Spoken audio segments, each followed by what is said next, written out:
मुरादाबाद की जामा मस्जिद पार्क में 25 जुलाई 2026 शनिवार को असदुद्दीन ओवैसी की जनसभा के सफल होने पर मजलिस इत्तेहादुल मुस्लिमीन के नेता और कार्यकर्ताओं में खुशी की लहर दौड़ रही है। इसी के अंतर्गत बैरिस्टर असदुद्दीन सांसद की जनसभा के संयोजक मजलिस के वरिष्ठ नेता वकील रशीद एडवोकेट ने मुरादाबाद जनपद की आवाम का दिल की गहराइयों से शुक्रिया अदा करते हुए उन्होंने कहा कि मजलिस के कार्यकर्ताओं को मजलिस की सफलता के लिए काफी दुश्वारियों का सामना करना पड़ा, लेकिन आवाम ने विद्युत व्यवस्था नहीं होने के बावजूद मोबाइल से टॉर्च जलाकर जनसभा को कामयाब बनाया।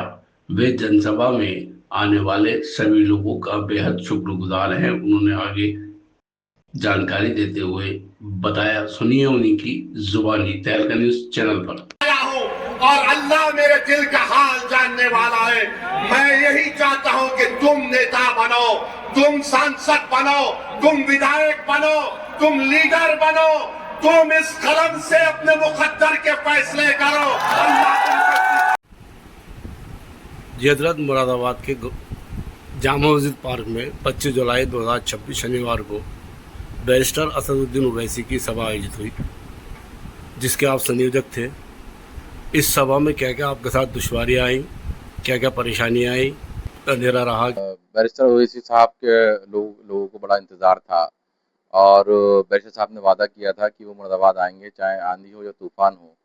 और बैरिस्टर असदुद्दीन ओवैसी साहब जो है वो वादे के मुताबिक मुरादाबाद में, वो मुरादाबाद के लोगों से उन्हें बड़ी मोहब्बत है। वो मुरादाबाद पहुँचे, जो वादा था उन्होंने वादा पूरा किया और लोगों ने भी अपना वादा पूरा किया। उनसे अपील करी गई थी कि आप हज़ारों की तादाद में, लाखों की तादाद में वहाँ पहुँचें। आप देखिए, वो ग्राउंड आज तक कोई फुल नहीं कर पाया था और जामा मस्जिद पार्क पूरा फुल था, रोड पूरा फुल था, जामा मस्जिद पे लोग मौजूद थे, आस-पास के घरों में जितने भी आबादी है, वो पूरी फुल थी। छतों पे हमारी माएँ और बहनें घरों से हमारी बात सुन रहे थे, ओवैसी साहब को सुन रहे थे। लगातार लगातार वो जो है ओवैसी साहब के वीडियोज़ बना रहे थे, अपने अपने मोबाइल से बना रहे थे। तो ये मोहब्बत है ओवैसी साहब की और ये मेहनत है माननीय प्रदेश अध्यक्ष शौकत अली साहब की कि आज हम इस मकाम पर पहुँचे हैं, क्योंकि हम लगातार ग्राउंड पे काम कर रहे हैं। हम कोई बरसाती मेंढक नहीं है।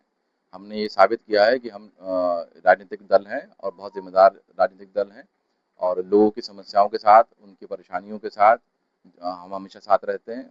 लाइट की जहाँ तक बात कही है आपने, तो हाँ, लाइट की हमें परमिशन नहीं दी गई। उसमें प्रशासन की तरफ से हमें गाइडलाइन आई कि बारिश हुई है, ज़मीन गीली है और उससे जो है वो करंट की कुछ बात हो सकती है, तो लोगों को उनकी जान माल की जो जान की हिफाजत के लिए हमने एक कदम उठाया। ओवैसी साहब ने जो अपना बयान फरमाया या संबोधित किया, उन किन बातों से आप प्रभावित हैं और जनता से क्या कहना चाहेंगे उनकी बातों को लेकर? देखिए, ओवैसी साहब जो बात कह रहे हैं वो बात तो लगातार पिछले 70 सालों से जो लोग मुस्लिम क़यादत की बात करते हैं वो सब कह ही रहे थे। लेकिन उनकी बात को कोई इतना लोग सुन नहीं पा रहे थे, वो लोगों तक पहुँच नहीं पा रहे थे।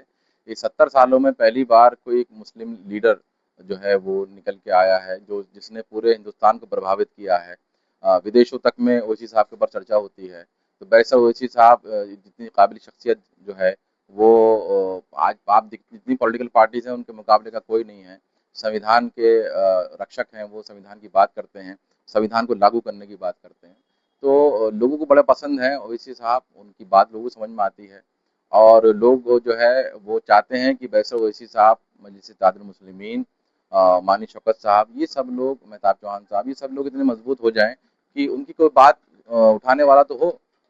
बाकी जितने लोग एमएलए, एमपी बनते हैं वो तो सब गूंगे बन जाते हैं, वो अंधे बन जाते हैं, वो बहरे बन जाते हैं। तो लोगों को तो ऐसे लोगों की ज़रूरत है कि जो उनकी बात उठा सके। इस सभा के माध्यम से आपका कद बढ़ा है, आपकी पार्टी का मुरादाबाद में कद बढ़ा है। निजी स्तर पर क्या कहना चाहेंगे मुरादाबाद के लिए? मैं मुरादाबाद की आवाम का और लाल बाग के लोगों का, जामा मस्जिद के लोगों का, करूले के लोगों का, जयंतीपुर के लोगों का, रहमत नगर का और गल शहीद के लोगों का और मुगल और कटघर के लोगों का, लाल मस्जिद के लोगों का, नागफनी के लोगों का मैं बड़ा शुक्रगुज़ार हूँ कि वो इतनी तादाद में यहाँ पहुँचे और उन्होंने ओवैसी साहब को सुना।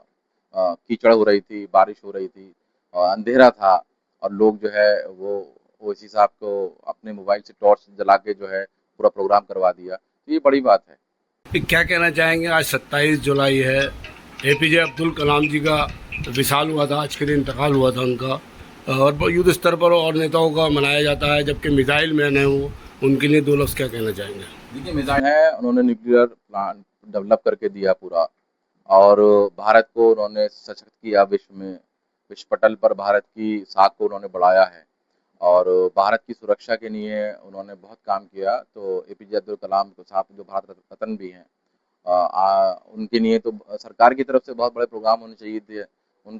उनका जीवन को पाठ्यक्रम में शामिल करना चाहिए था कि हर बच्चे को उनके बारे में पढ़ाया जाए।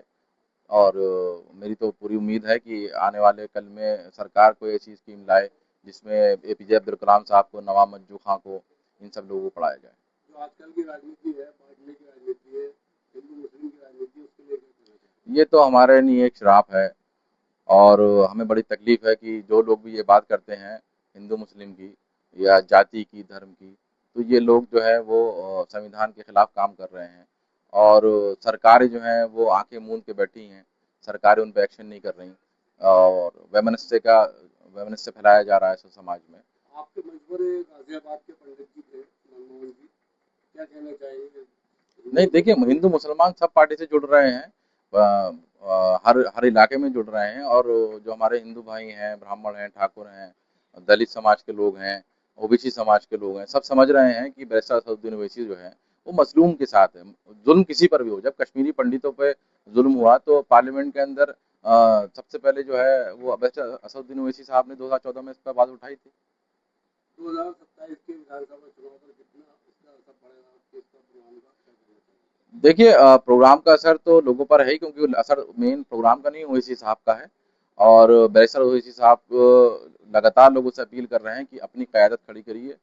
हर पार्टी में हर समाज की हिस्सेदारी है, हमारी कोई हिस्सेदारी नहीं है, और जब तक हम अपने आप को मजबूत नहीं करेंगे, अपनी लीडरशिप को मजबूत नहीं करेंगे, हमारे मसाइल का हल नहीं होगा। इसलिए अपनी क़यादत को मजबूत करना, अपनी पार्टी को मजबूत करना बेहद ज़रूरी है।